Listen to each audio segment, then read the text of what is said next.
आप किस स्टाइल में रहते हैं उसकी कुछ तस्वीर मैं लोगों को दिखाना चाहता हूं। दिखा दो।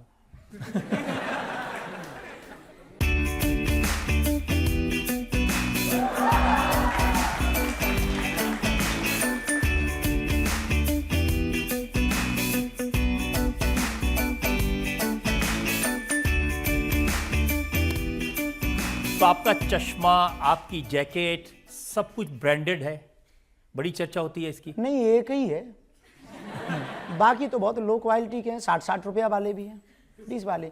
कोई आता है और इन लोगों की जो हमारे प्रिय हैं उनकी प्रसन्नता है, जो शिष्य हैं, दीक्षित शिष्य हैं या जो बहुत प्रिय हैं, प्रेम करते हैं, युवान बच्चे आते हैं, गुरुजी आप एक बार ये पहन के दिखा दो, हमें खुशी होगी, हम पहन लेते हैं।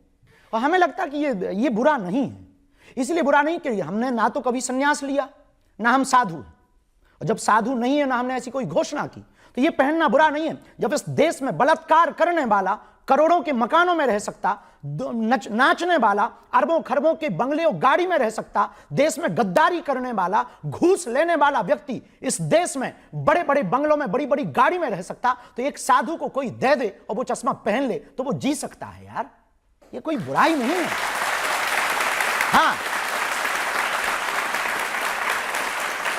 हमारी आसक्ति भी नहीं है, अनासक्ति भी नहीं है, अपेक्षा भी नहीं है और मना भी नहीं।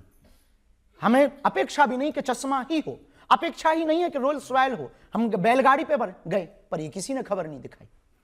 हम महाराष्ट्र में बैलगाड़ी पर गए, वहां पर पूरा कीचड़ मच गया था, नहीं थी जाने की व्यवस्था, हम बैलगाड़ी पर कथा करने गए, वो खबर किसी ने नहीं दिखाई। हम साइकिल पर चले, वो खबर किसी ने नहीं दिखाई। इस देश में बहुत कार्य हमने किए, वो किसी ने खबर नहीं दिखाई। पर चश्मा क्या पहन लिया, जैकेट क्या पहन ली, सबने चर्चा कर ली। इसका कारण क्या है कि आप जैसे अपनी कथा में क्या कहते हैं, लगा के आग दौलत में, हमने ये शौक पाले, हमने शौक पाले हैं, और कोई पूछे तो कह देना कि बागेश्वर वाले हैं। हाँ, तो दौलत तो दूसरों की आग लगा रहे हैं आप। नहीं, पहली बात तो लगा के आग दौलत, लगा के आग शोहरत में, लगा के आग दौलत में हमने ये शौक पाले हैं। कोई पूछे तो कह देना हम बागेश्वर वाले हैं। इसका मंतव्य ये है, पहनते हैं, अपना नहीं मानते। हम यहाँ बैठे हैं पर ये अपना नहीं है, इस जगत में है, अपना नहीं है, निर्मोह है, मिल जाए आओ तो वेलकम, ना आओ तो भीड़ कम। तो जो आरती में कहते हैं कि तेरा तुझको अर्पण, क्या लागे मेरा, हाँ, तो उसमें कोई संदेह ही नहीं है। अब किसी की भावनाओं को ठेस नहीं पहुंचा सकते ना। कोई आया है बड़े श्रद्धा भाव से, तो उसकी भावनाओं को कैसे ठेस पहुंचाएं। तो ऐसे ही ये सब आते हैं तो भावनाओं को ठेस ना पहुंचाए, उनकी प्रसन्न, क्योंकि हम तो इन्हीं की प्रसन्नता के लिए है ना।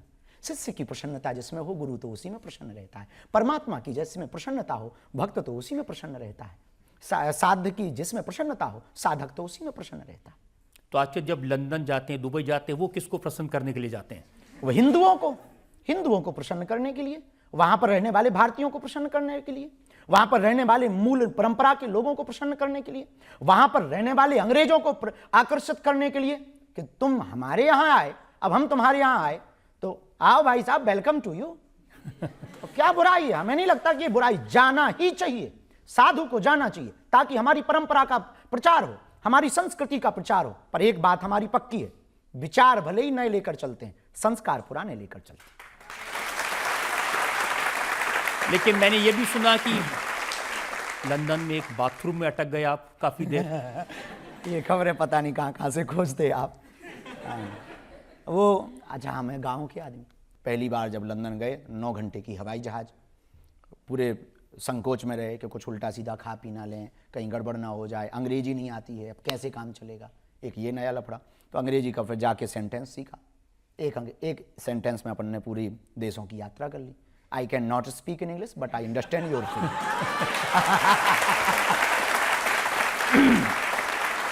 अब जैसे ही हम लंदन उतरे तो हिथ्रो से एक जगह है बेम्बली, तो बेम्बली में चेला जजमान लेने आए, फूल माला चढ़ाई, हमने आशीर्वाद दिया, तो घर लेवा गए, बोले महाराज ये घर है।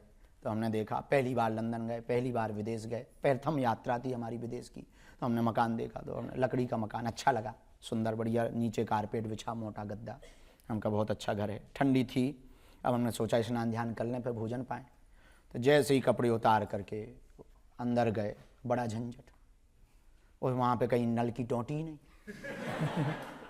अब हम बड़े टेंशन में, अब कपड़ा भी उतार लिए, कैसे रहें, तो तौलिया भर लपेटे, हम कहा वैसे कैसे अब नागा बाबा बन के बाहर निकले। तो बाल्टी नहीं और मग नहीं, और हम देसी आदमी, विदेशी, वहाँ तो सिर्फ टिश्यू पेपर थे।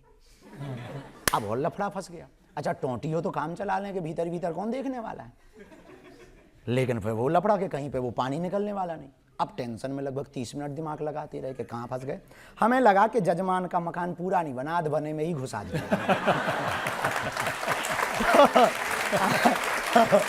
फिर जो बटन लगे तो हमने कहा बटन है तो मतलब कुछ ना कुछ तो लफड़ा है।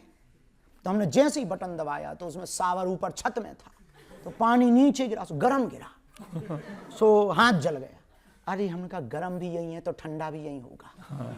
तो फिर उसको भंजा के जैसे तैसे नहा करके निकले। जजमान बोला गुरुजी कोई असुविधा तो नहीं, हम कही एक भी सुविधा नहीं।